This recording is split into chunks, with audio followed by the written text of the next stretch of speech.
Esse lar onde acontece, às vezes, essas agressões, esses casos, não tem um gosto doce, né? Aliás, é bem amargo. Então, é realmente uma ironia.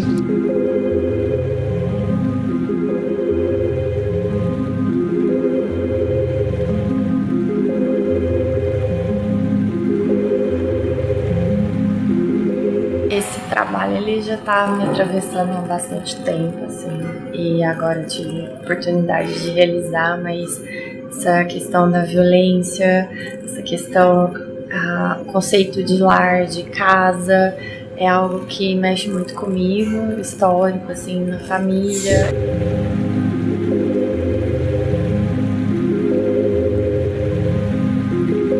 E aí, para cada instalação, que são esses 3 cômodos da casa, né? O quarto da criança, a cozinha, a sala de jantar e a lavanderia, eu usei outros subtítulos, que é o Em Briga de Marido e Mulher, Ninguém Mete a Colher, Roupa Suja se Lava em Casa e Cuidado com o Bicho-Papão, que é evidenciando também essas questões, essas diferenças de violência.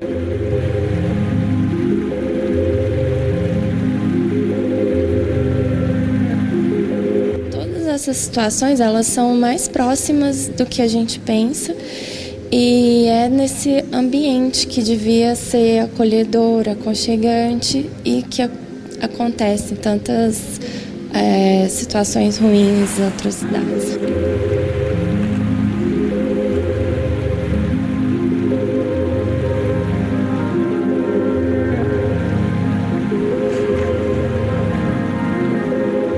Quando eu estava fazendo mestrado, período de 2020, pandemia, e teve um boom de casos de violência doméstica, de denúncias, e a minha pesquisa também já envolvia mulheres, a questão feminina, e a própria bibliografia que eu estava estudando, né, falava muito sobre isso, e foi quando eu tive esse insight. Também, assim, pessoas próximas de mim que também vivenciaram questões de violência e própria vizinhança também, né? Eu cheguei já a presenciar.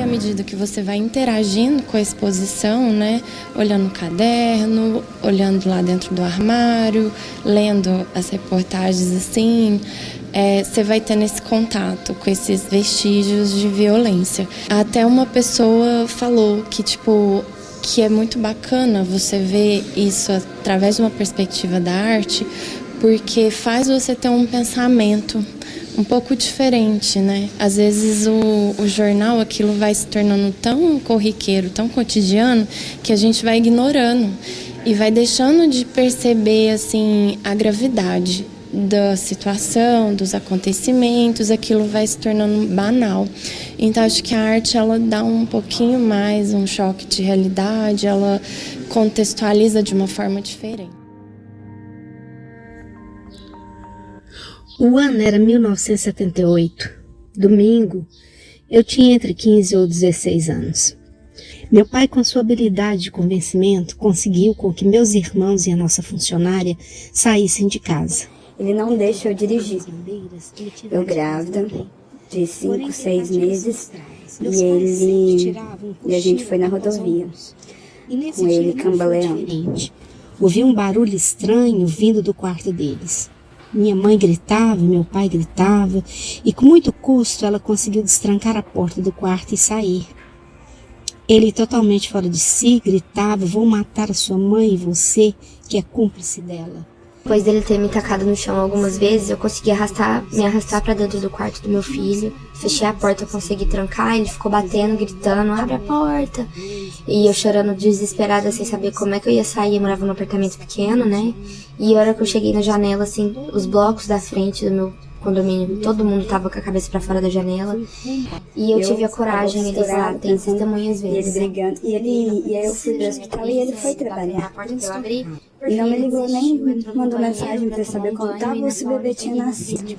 Ele volta no outro dia, como se nada tivesse acontecido. Eu tive uma cesárea, o trabalho dele nunca antes, enquanto a gente estava juntos, tinha exigido ele ficar 4 noites fora. E ele foi. Eu fiquei, então, a primeira semana de vida da minha filha, 4 noites. Eu fiquei sozinha. Só não fiquei totalmente sozinha porque tive a ajuda da minha família. Mas se fosse por conta do pai, teria ficado sozinha. Eu cresci ouvindo, né, as histórias.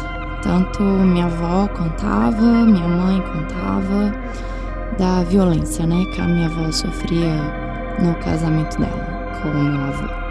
Quando criança, ela já era separada dele, ainda bem, e demorou muito, né, para ela se separar. Minha avó tinha, né, sequelas, óbvio, e além do trauma, né, ela era surda de um ouvido, porque um dia ele bateu nela e acho que, não sei se deu um tapa, um soco, pegou no ouvido e aí estourou o tímpano.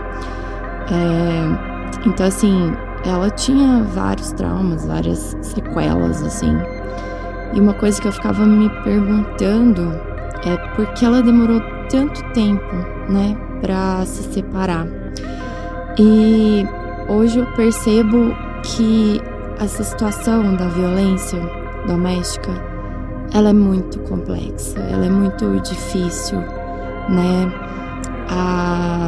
De você conseguir pedir ajuda, de você conseguir sair dessa situação, né?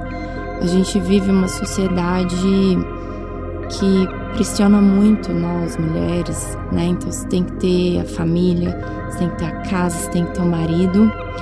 E é quase como se a qualquer custo, né?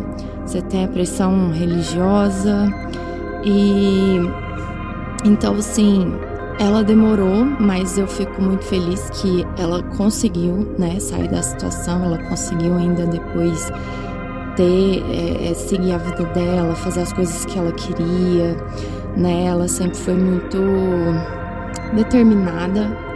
Tenho uma admiração muito grande. Minha avó não é mais viva, mas ela era uma mulher, assim, maravilhosa, incrível. E aí quando eu, né, vejo as reportagens, fico sabendo as histórias, ou até aqui no meu apartamento, que uma vez eu escutei o vizinho agredir, e eu ia chamar a polícia, só que eles saíram. Eu só fico, assim, torcendo para que essa mulher tenha uma rede de apoios e consiga se libertar, se livrar, sair dessa situação. E é por isso que eu quis fazer esse trabalho, assim, né? Porque essa ideia da família, essa ideia da casa, né? O lar,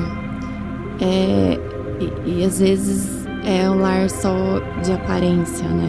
Um lugar tão bonitinho, repleto de resquícios, né, de violência.